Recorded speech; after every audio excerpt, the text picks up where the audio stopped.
또 민감한 이야기를 좀 해볼까요? 네. 의대 한번 가. 의대. 의대. 네. 네. 저 의대 교수인데. 네.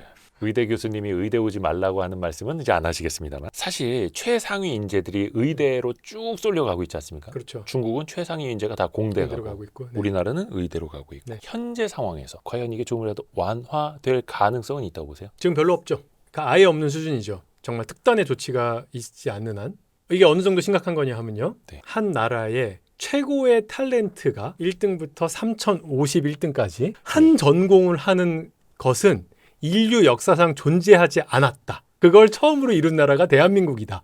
그 어느 정도냐면요. 저희 홍콩과기대학교에 예. 재무 이론 교수 한국 사람인데요. 이제 프린스턴 대학에서 경제학 박사를 받고 재무 이론 막 수학 엄청 푸는 거예요. 네. 이걸로 교수가 된 분이 있어요. 근데 그분이 신임 교수가 와서 제가 밥을 먹는데 얘기를 하다가 교수님 근데 제가요 이 수학 문제가 막혔을 때 물어보는 친구가 한 명 있는데요. 그 친구가요 의대생이요.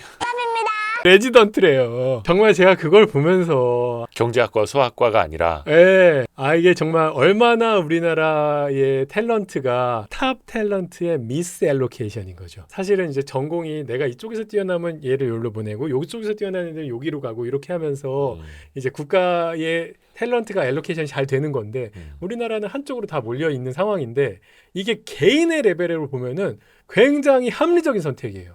그렇죠. 네, 의사의 연봉이 예를 들어서 2등 직종보다 압도적으로 높잖아요. 소득도 높고 사회적 명성도 높고 은퇴 연령도 높고. 그렇죠. 그래서 평생 소득의 개념으로 치면은요 가장 높아요. 근데 이제 이게 해결이 되려면 어떤 거냐 하면요 1등 직장과 2등 직장의 갭이 줄어야 되는 건데 그 갭이 줄을 여지가 별로 안 보이는 거죠. 그럼 보세요. 하수의 방법은 저 의사 새끼들 저거 돈 많이 버니까 쟤네들 뭐 뺏어! 약간 이런 건 하수죠. 사실 진짜 고수의 방법은 2등 직장이 이제 연봉이 촥촥촥 올라가서 미국이 약간 그래요. IT, 페이스북 가나 의사 하나 뭐 이렇게 큰 차이가 안 나네. 야 그러면 나는 IT 이게 관심이 있으니까 이게 또 뭔가 미래를 바꾸는 것 같고 이러니까 나 IT 갈래. 약간 이렇게 되는 모델이 적절한 모델인 건데 우리나라는 이제 그게 딱 차이가 많이 난단 말이에요. 그런데 의사들의 수입에서도요. 의사들 사이에서도 굉장히 갭이 크거든요. 그런데 어떤 게 있냐 하면 우리나라가 실손보험을 잘못 도입하는 바람에 실손보험을 엄청 많이 쓰는 환자들을 많이 유치하는 의사들이 돈을 많이 벌어요. 좋은 주사가 나왔는데 실손보험 있으세요? 네. 그러니까요. 그렇죠. 그거는 따로 한번 세션을 잡아야 되는데 그러니까 이런 거는 뭐냐면요. 정책 실패에서 온 의사들의 소득이 늘어난 부분이에요. 그다음에 그러니까 비보험 가격 관리가 잘 안 돼 갖고 뭐 말도 안 되는 가격을 책정해서 뭐 이렇게 돈을 버는 뭐 그런 부분도 조금 존재하니까 그런 부분을 관리해서 의사들의 좀 뭐라고 표현할까? 진짜 자기네들이 생산성 혁명을 일으켜서 돈을 버는 게 아니라 정책 실패 부분은 바로 잡아야 되지만 예를 들어 새로운 항암제가 나오고 새로운 의료 시장이 열리고 이렇게 하는 거는 이거는 공산주의가 아닌 이상 그렇죠. 박수 쳐줘야 될 일인 그렇죠. 거죠. 그래서 그거 두 개는 잘 구분해서 해야 되겠다. 근데 현재로 봤을 때는 특단의 조치가 있지 않은 한 이런 뭐 사회적 명성, 소득 이거를 이제 바꿀 여지는 아직은 보이지는 않고 그 로스쿨 제도가 시작이 되면서 우리나라 국민들의 어떤 법률 서비스 접근도 굉장히 좀 용이해졌고 그렇죠. 어떻게 보면 변호사분들 입장에서는 또 수입이 감소가 되고 경쟁이 좀 치열해졌잖아요. 네. 그렇게 따지면 이것도 어쩔 수 없이 수요와 공급 논리인데 그럼 의사들의 공급을 더 늘리면 되는 거 아니냐. 그렇게 해서 의대 정원을 늘렸죠. 물론 이제 엄청나게 갑자기 늘리기는 했습니다만 의대 정원 확대는 그러면 오로지 하나인의 해법은 아니겠으나 그래도 괜찮은 해법 중에 하나로는 들어가지 않을까요? 의대 정원을 늘리면은 의사들의 평균적인 소득이 감소할 가능성이 좀 있죠. 그건 사실이고요. 이제 윤석열 정부가 그거를 노린 거라고 저는 생각해요. 변호사 시장처럼요. 이제 그런데 이게 문제가 뭐냐면 그 정책 수용성인데 의사분들이 힘이 세죠. 그러니까 민주당에서 예전에 민주당 정권에서 500명 올리려고 했었죠. 의사 정원 500명 늘리려고 했는데 실패로 돌아갔죠. 그다음에 이번에 2,000명 늘리려고 했는데 실패로 돌아갔잖아요. 그러니까 이게 사실은 좋은 선례는 아니에요. 그러니까 정부가 어떤 그 직역 단체에 끌려다니는 굉장히 끌려다니죠. 그러니까 의사들은 자기의 힘을 아는 거죠. 어떻게 해야 되냐. 그렇다고 해서 무슨 우리가 공산주의 국가도 아니고 무슨 민주주의 국가에서 뭐 때려잡을 수 있는 뭐 그런 건 아니고 그렇게 해서도 안 되는 거고요. 지혜롭게 해야 되는데 저는 지금 뭐가 여지가 생기냐 하면 AI 혁명이 엄청나게 일어나고 있거든요. 지금 그래서 의사의 퀄리티, 그러니까 AI가 의사들의 지식 넘어서고 있어요. 지금 이미 넘어섰어요. 그렇죠. 뭐 사진 판독 같은 거 훨씬 더 잘한다면서요. 잘하죠. 그리고 또 기술이 좋아져서 텔레메디슨, 원격 의료도 굉장히 잘할 수 있단 말이에요. 그러니까 저는 보세요. 지금 AI 혁명 때문에 모든 직장이 다 없어지는 거 아니야? 라고 지금 다들 막 얘기하고 걱정하잖아요. 의사라고 예외일까라는 생각이 들어요. 그러니까 기술만으로 가지고는 의사를 대체할 수 있는 수준이 금방 다 올 겁니다. 많은 의사. 특히 1차 의료 의사들은요. 굉장히 많이 이미 기술적으로 대체가 될 수 있어요. 챗GPT예요. 여기 피부 상처 났을 때요. 헷갈리면 찍어서 물어보세요. 피부과 간 것만큼 돼요. 그런 것도 되나요? 안 해보셨어요? 아니 뭐 다친 거나 이러지는 않아. 그러셨어요? 네, 한번 해보십시오. 사실 기술적으로는 지금 되거든요. 그런데 이제 처방권을 의사가 갖고 있잖아요. 예. 그러니까 입장 바꿔 생각하면 그럼 내가 의사면은 야 그래 AI가 다 처방해 이렇게 하겠어요?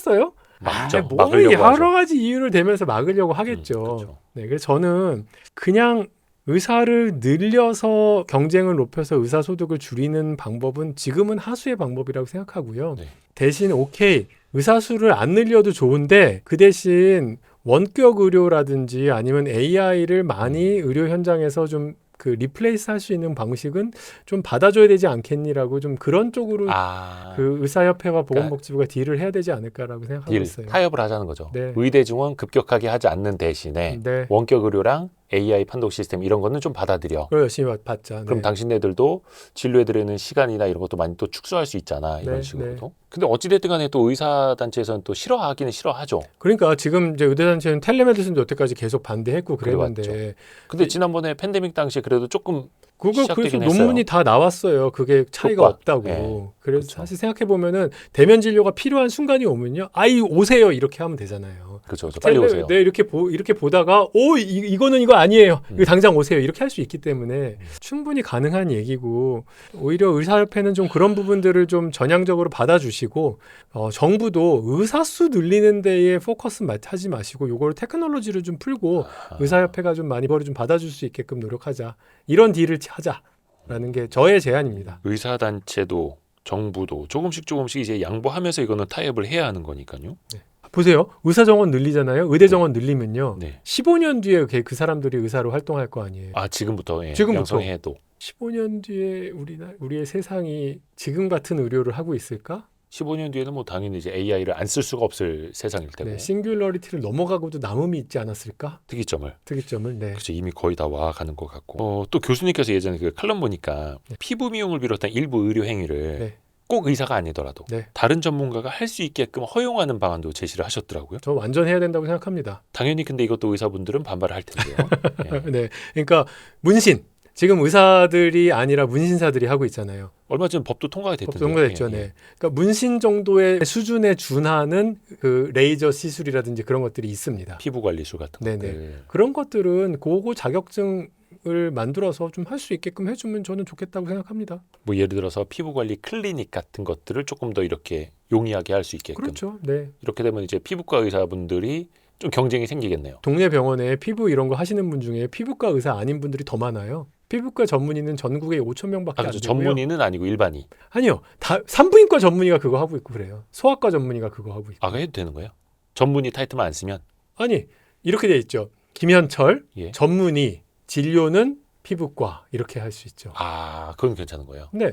뭐 하기사 얼굴 뭐 레이저 이렇게 쏘고 막 이렇게 띠띠띠띠 해주는 거는 그게 뭐 그렇게 어렵지 않거든요. 저도 제 생각에 한 조금만 이렇게 가서 이렇게 하면 할 것 같거든요. 어려운 거 아닙니다. 뭐 이거 뭐 폄하하려거나 하는 건 아닙니다. 뭐 어차피 처음에는 다 그 의료기기 판매하는 영업사원이 알려주는 거니까.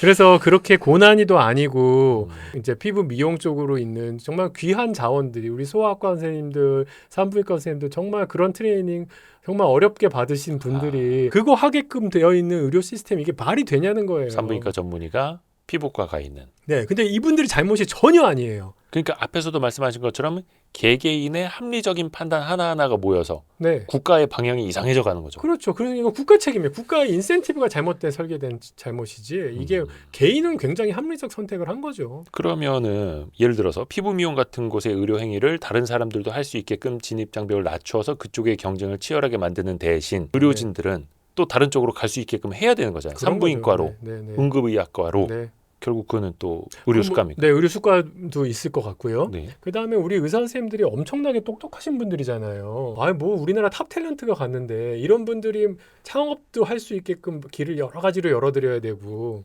저는 다양한 자원을 쓸 수 있도록 의사 선생님들이 그런 쪽으로 국가에 기여하는 방향으로 그런 이제 인센티브를 만드는 건. 그래서 의사과학자 얘기가 나오는 게 또 괜히 나오는 게 아니거든요.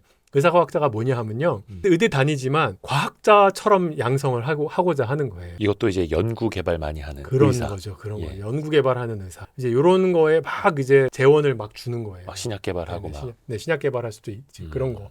그래서 이번에 왜 카이스트의 이정호 교수가 연대의대 나오고 저보다 1년 후배인데, 의대가 아니죠. 의과학대학원 교수예요. 그러니까 카이스트에는 의대가 없죠. 의대 없죠. 예. 공대예요. 공대. 이공계인데 이분이 창업하셨는데, 이분이 지금 신약 물질 개발한 걸로 7천억 원을 팔았죠. 그러니까 이분 같은 분이 나와야죠. 그렇게 의사들이 진짜 그런 귀한 분들이 피부 미용 이거 하고 있는 거, 발톱 깎고 있고 발톱 무좀 이런 거 하는 게 아니라. 언니들 피부 관리 중요해요. 근데 피부과 의사처럼 똑똑한 사람이 할 필요가 없다는 거죠. 다른 사람이 하게끔 하고. 그건 다른 사람들이 하고, 피부과 의사처럼 똑똑한 분들은 그 피부에 관련된 과학 연구할 그렇죠. 수 있잖아요. 그러니까 그거는 그 정도 라이선스를 딸 수 있는 사람들이 하게끔 하고, 네. 정말로 그 수재들은 인간의 생명을 살릴 수 있는 일, 인류를 살릴 수 있는 네, 일. 인류의 피부를 좋아지게 할 수 있는 일. 좋네요. 노화되지 않게. 네, 그런 거 해야 되는 거죠. 또 이제 그 필수 의료 인력도 정말 중요하지 않습니까? 지역에도 마찬가지고, 뭐 응급의학과도 마찬가지고. 네네. 근데 그 위험하고 더럽고 어렵고, 네. 뭐 이런 3D 잡 기피하는 건 네네. 의사분들도 사실은 마찬가지일 거란 말이죠. 네네. 똑같은 사람이니까. 네네네. 그럼 어떻게 그분들이 그 3D 잡으로도 갈 수 있게끔 할 거냐? 이거는 경제학적으로 어떻게 풀어가야 됩니까? 그걸 3D라고 하면은 좀 싫어하실 수도 있을 것 같은데. 그렇죠. 아니 근데 그분들도 그 표현을 하세요. 그래요? 네. 그러니까 네. 왜 맨날 막 밤새는 거 많고, 네. 응급실에서 네. 막 네네. 취객들 막 상대해야 이런. 네네. 일단 경제학에서 기본적으로 사람을 리크루트 할 때 쓰는 그 이제 네. 인사 경제학이라는 영역이 있는데요. 제가 본의 아니게 경제학자가 되면서 저도 회사를 좀 차려봤어요. 그러세요. 참고로 김현철 교수님은 의사이시기도 하고 경제학자이시기도 하고. 네네. 저는 이제 아프리카에서 회사 차려갖고 인사 경제학 연구하느라고 회사 차렸어요. 어디였죠? 뭐 말라위랑 에티오피아에서. 말라위. 네, 그래갖고 막 몇천 명 뽑아보고 막 그랬습니다. 사람 뽑을 때 이런저런 실험하면서 좋은 사람 뽑고 막 이런. 어쨌든간에 제가 인사 경제학을 하는데, 그 인사 경제학의 주요 영역이 뭐냐면, 이런 격오지에 가는 사람들을 어떻게 뽑아야지 가장 좋은 그 격오지에서도 일할 수 있는 사람들을 뽑을 수 있을까? 연구가 꽤 있어요. 예. 퀴즈. 우리나라가 지금 격오지에 가는 이제 그런 격오지에 가는 3D잖아요. 말하는 네네. 어려운 곳이잖아요. 격오지의 필수 의료 특히 그럴 거 아니겠어요? 두 가지 방법이 논의되고 있는데, 첫 번째가 이제 공공의대 혹은 의사 사관학교 막 이렇게 해갖고 이제 막 나 정말 사회에 기여하고 싶은 그런 고등학생입니다. 이제 10년 동안 트레이닝 받고 저쪽에 가겠습니다. 이제 약간 이런 타입의 A형이 있고요. B형은 뭐냐 하면 이런저런 패키지를 예쁘게 만들어줘요. 돈도 좀 많이 주고 가족들도 이렇게 좀 잘 할 수 있도록 도와주고, 어쨌든 간에 잘 꼬셔서 그쪽으로 가는 형. 이제 A형과 B형이 있다고 쳐봐요. 네. 요거 사람들이 어떻게 뽑은 사람들이 진짜 잘할까를 한 연구가 있습니다. 답은 나오죠. 개개인의 공명심만으로는 진짜 뭐 김현철 교수님 같은 분 이렇게 모시는 거고. 저도 B형으로밖에 안 꼬셔지고요. 그러니까 인센티브 A형은 패키지로. 저 이태석 신부님, 아프리카에 선교사로 가시는 분, 이런 거 빼고는 개개인의 공명심으로는 안 되는데, 그렇죠. 공공의대 모델은 약간 그렇게 강제로 보내는 거잖아요. 공공의대 나왔으면은 저 지방에서 근무해 막 이런 거. 그런 거거든요. 그러니까 인간의 근본적인 욕망과 이거를 무시한 처사예요. 그렇죠. 기본적으로. 그래서 10년 복무해 그러면요. 보세요. 10대 때 아무리 내가 우리나라의 뭐 어려운 지역을 위해서 서브하겠다 이런 생각을 가진 친구도요.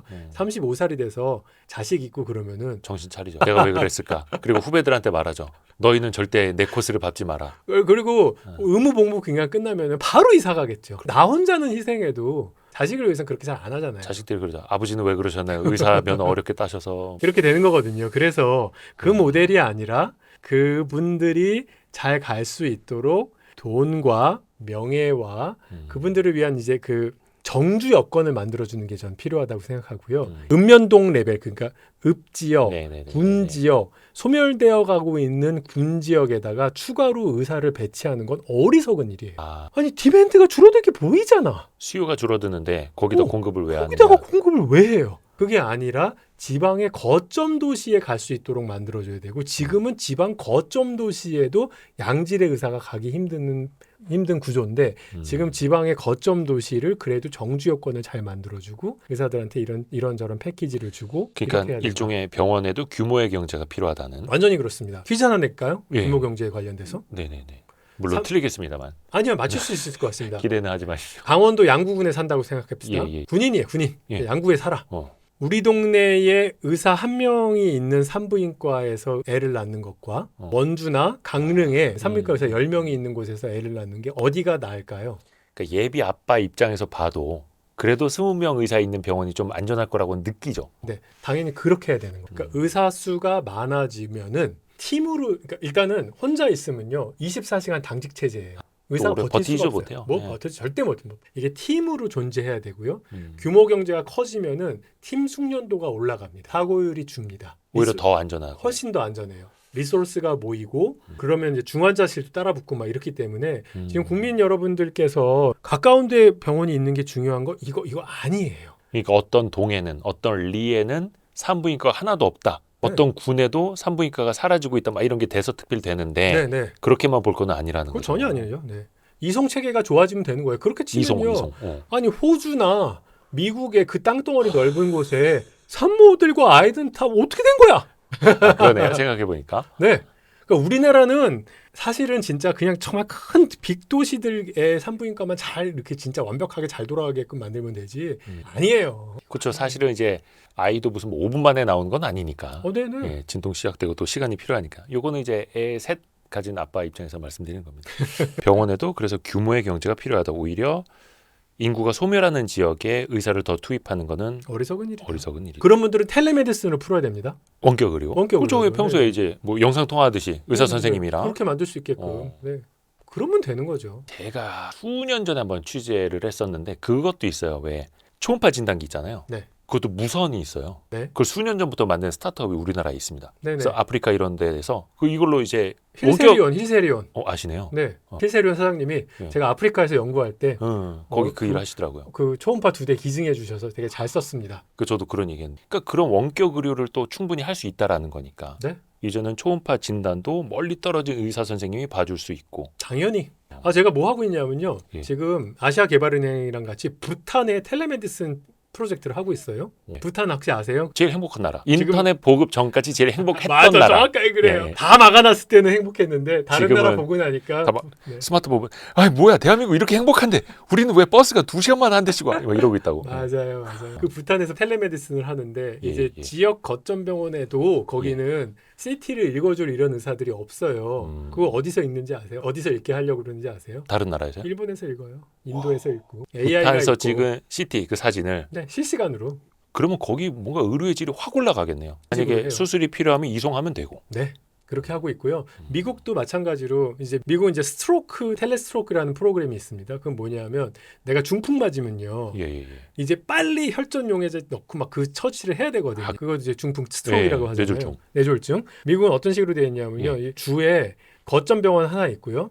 그다음 스파이크 병원이라고 해서 이제 약간 작은 병원인데 여기는 신경과 의사가 존재하지 않아요. 그런데 그 중풍이 맞으면 뭘 해야 되냐 하면 그 혈전 용해제를 빨리 넣어야 되는 거예요. 근데 여기까지 오는데 그래도 한 예를 들어 2시간이 걸린다 그러면 그것도 이제 골든 타임을 놓치니까 그런 작은 병원에서 CT는 찍을 수 있잖아요. 그렇죠. 빨리 찍어서 이거 중풍이네 그러면은 여기 있는 사람들이 거기 있는 의사나 혹은 예를 들어 저개발국 가면 간호사가 될 수도 있고요. 그분들한테 지금 혈전 용해제 투여하고 그리고 119 타고 와. 지시를 딱 하면 되는. 그렇게 하면 되거든요. 이제 이런 프로그램들이 있습니다. 그래서 이게 관제 시스템, 그러니까 하나하나가 완벽한 병원이 다 가까이 있는 게 중요한 게 아니라 의사가 많은 게 중요한 것이 아니라 의료 시스템이 나한테 가까이 있는 게 중요한 거죠. 그런 시스템. 이거 명언이다. 의사가 많은 게 중요한 게 아니라 의사가 가까이 있는 게 중요한 게 아니라 시스템이 가까이 있는 거. 보니까 해외에서도 그래서 다양한 실험들을 했더라고요. 아까 교수님이 말씀해 주신 말라위 실험도 있고 이게 인센티브. 어떻게 하면은 이 격오지에 좋은 의사들이 올 것인가, 인재들이 올 것인가, 어떻게 하니까 오든가요? 경제학자들이 굉장히 많이 실험했어요. 몇 가지 조건이 있는데 일단은 돈은 굉장히 강력한 무기다. 두 번째, 공명심, 개인의 어떤 도덕심에 의지하는 것은 굉장히 나이브한 생각이다. 순진한 생각이다. 그건 안 된다. 세 번째, 우리나라의 경우에 있어서는 법률적인 부담, 이거를 덜어주는 거 굉장히 중요하다. 법적 책임. 왜 그러냐면 어려운데 혼자 가면요 사고가 많이 날 가능성이 높아진단 말이에요. 이거를 의사가 오롯이 지어야 되면 굉장히 부담스럽죠.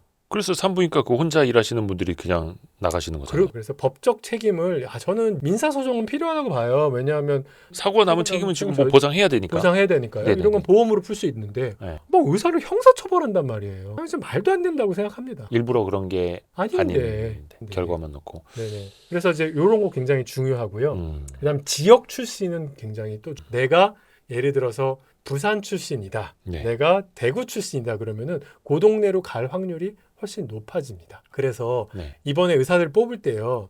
지역 의사 지역 전형이 있잖아요. 저는 그거 좋은 거라고 생각해요. 그래서 지방의 의사들이 좀 많으려면은 그 지역 출신들 혹은 그 지역 병원에서 트레이닝 받은 사람들이 좀 남을 확률이 높기 때문에 그거는 이제 굉장히 중요하다고 생각이 듭니다. 마지막으로 근무 강도에 대해서 해결을 해줘야 됩니다. 무슨 말이냐? 격오지로 가면 갈수록 24시간으로 돌아갈 확률이 큽니다. 의사 혼자니까. 그렇게 하면 안 된다. 그러니까 처음에는 그런 공명심에 격오지에 가거나 정말 힘든 곳으로 가신 분들도 결국에는 몇 년 못 버티는 거죠. 이건 뭐 인간인 이상 몸 하나로 뭐 로봇캅도 아니고 로봇도 아니고 정주 여건, 근무 강도, 인센티브, 법적인 책임, 뭐 지역 전형까지도 뭐 근무 강도도 마찬가지고 배우자, 직장, 정주 여건, 좋은 학교, 국제 학교 때로는 뭐 이런 것까지 또 그 지역에서도 그 인재가 또 지역을 위해서 일할 수 있게끔. 근데 그게 공명심에 의해서 지역을 위해서 나는 일해야 된다가 아니라 인센티브에 의해서. 당연히. 일본에는 뭐 자치의과 대학이 있어요. 그러니까 일본의 자치의과 대학이 말하자면은 우리나라로 치면은 뭐 홋카이도 대학에 졸업을 하고 나면은 홋카이도에서 이제 일을 해야 되는 그런 건데 이건 굉장히 성공적인 모델이었는 게 대부분 정말 많이 남았어요. 근데 이제 일본의 특수 상황을 생각해 보면요, 이게 너무 격오지로 가는 것도 아니에요. 적절하게 그냥 좀 큰 지역에서 이분들이 여기서 일을 하면 되는 거고 이 지역 출신 많이 뽑았어요. 그러니까 우리나라로 치면은 전남 출신을 전남에서 트레이닝을 시키면요 전남에 많은 남을 확률이 높고 지금 우리나라의 모든 제도 요 관련된 제도들은 보내는 데에만 초점이 되어 있어요. 서울에서 나고 자란 사람을 어떻게 지방으로 보낼 것인가? 뭐 어쨌든 간에 거기에 누군가를 보내는가에 관심이 많은데 사실 훨씬 더 중요한 거는 그 사람이 남을 수 있게끔 그렇죠. 잠깐 한 3년 갔다 오는 게 아니라. 그렇죠. 그 자리에서 자기 인생의 성취를 이룰 수가 있어야 되는 거거든요. 근데 그런 거에는 상대적으로 소홀했다. 뭐 이렇게 볼 수가 있는 거죠. 그래서 일본의 그 모델을 보니까 등록금, 생활비 전액 지원하고 가족 주거, 학술 활동까지도 보장을 한다. 그러니까요. 그게 결국 남아 있게끔 만드는 거잖아요. 근데 또 이게 이렇게 돈 주는 거요. 미국은 또 돼요. 왠지 아세요? 미국은 등록금이 1년에 1억 5천이니까 2억이니까 의대 등록금이 한 8억이잖아. 이렇게 돈이 크면은 예를 들어서 격오지 의사 100억 준다 그러면 안 가겠어요? 가죠. 근데 그것만이 좋은 건 아니잖아요. 그러니까 적절하게 돈과 금전적인 보상과 비금전적인 보상과 정주 환경 이런 것까지 같이 콤비네이션 잘 맞춰야 되는. 그러니까 그 예전에 뉴스 기사 떴을 때 많은 사람들이 또 이해 못했던 것 중에 하나가 어떤 아주 지방에 의사분들 많지 않은 병원이었는데 응급의학과였나 뭐 하여튼간 4억 주는데도 안 갔다. 왜 안 가느냐? 4억 주면 나 같으면 간다. 뭐 이런 댓글들도 있기는 있었는데 근데 4억을 줘도 처음에는 갔다가 그만둘 수밖에 없는 게 현실이더라. 그런 거죠. 이런 게 또 경험했던 분들의 이야기고. 그리고 서울에서 해도 뭐 4억까지는 아니지만 뭐 많이 버시는 분들은 또 뭐 2억 3억은 버니까 뭐 거기까지 가서 그렇게 고생하면서 그 세금 내고 나면 얼마 남는 거 없는데 그 1억 얼마 결국 세금 차이하면 몇 천만 원 차이인데 거기 가서 내가 그렇게까지 힘들게 하느니 막 이렇게 또 판단을 하는 거죠. 그리고 거기서 이제 약간 그 기존의 공무원들의 좀 이렇게 견제도 좀 있었다고 하고 맞아요. 뭐 여러 가지가 그때 그래서 굉장히 어떤 공명심이 높으신 분이 가셨다가 실망하고 나오셨잖아요. 그러고 나서 너희는 내 뒤를 밟지 마라. 씁쓸한 거죠. 근데 사실 김현철 교수님도 이런 이야기 이제 많이 해주고 칼럼도 쓰고 계십니다만 정책 당국에서도 볼 거 아닙니까? 국회의원들도 정치 위반하는 사람들도 들을 거 아닙니까? 저는 우리나라가요. 아직도 이 정폴러스 메이커들이 대부분 386 세대거든요. 까라면 까는 세대에서 오는 그런 지금 보세요. 폴러스 메이커들이 다 50대 아니에요. 창의적 사고를 별로 할 여지가 없는 것 같아요. 시장주의자들이 그러니까 정말 인간의 본성을 잘 그냥 이용하면서 이렇게 사람을 구슬려 이렇게 이게 좋은 정책이거든요. 이게 민주주의 사회에서 작동하는 정책이고. 근데 기본적으로 그냥 폴러스 메이커들이 그냥 야 공공의대 만들어서 졸업하면은 야 이거 배치하는 게 제일 나은 거 아니야? 그러니까 정책 당국은 계속해서 뭐 국회도 그렇고 그냥 윽박지르듯이 형평성 네. 이렇게 하면은 가야 하는 거 아니냐? 당위성. 네. 근데 이게 참 신기한 게 기업들은요, 막 심리학과 교수님들 비싼 돈 주고 막 모셔다가 같이 막 스터디하고 연구 개발해갖고 마케팅을 하잖아요. 그러게요. 인간의 본성을 건드리는 거죠, 살짝. 네. 근데 정책은 또 그렇게 결정을 그렇게 못해요. 안 하잖아요. 이게... 대표적인 게 우리나라 부동산 정책이 그렇고. 진짜 그렇죠. 규제 일변도라면 뭔가 잡을 수 있을 것 같고 막 그러니까요. 이렇게. 이게 왜 그럴까? 안타깝습니다. 네. 시장은요, 회사는 그렇게 안 하면 망해요. 그렇게 하는 데만 살아남죠. 정부는 안 망하지 뭘 망하긴 오히려 네. 규제 일변도라든지 막 형평성 이런 거 더 신경 쓰고 정책을 만들면 오히려 표를 더 받죠. 그러니까요. 이게 참 어렵네. 근데 이게 또 우리 국민들의 수준이 또 높아지면은 또 이게 또 반영이 되더라고요. 맞습니다. 그래서 국민들께서 좀 잘 봐주셔야 됩니다. 그러니까 사람의 인간의 본성을 거슬리게끔 하고 시장의 원칙을 시장이 다 성공하는 건 아니지만 네. 그 큰 흐름을 거스르는 일은 하면은 잘 안 되거든요. 다 도덕적으로 맞는 일이지만 실현되지 않는 일에다가 표를 주시면 안 된다고 생각합니다. 그래서 경제학에도 행동 경제학이 있듯이 네. 정책에도 뭔가 행동 정책 뭐 이런 거 만들어야 될 것 같아요. 사실은 영국 정부랑요, 예. 미국 정부에 있어요. 행동 경제학에서 나오는 인사이트를 정책에 그렇죠. 되게 중요한 건데. 백악관 내에 기구가 있습니다. 우리나라 좀 그런 거 좀 벤치마크해서 하면 좋은데 그런 건 안 하네요. 네. 그러게요. 해서 일단은 우리가 또 YSTV 구독자분들이 이제 똑똑하시니까 같이 또 이제 조금씩 배워서 목소리를 조금씩 이제 내는 걸로 네. 이렇게 또 한번 바꿔가시죠. 부탁드리겠습니다. 연세대 김현철 교수님 함께했습니다. 긴 시간 너무 감사드립니다. 감사합니다. 고맙습니다. 고생하셨습니다. 고생하셨습니다.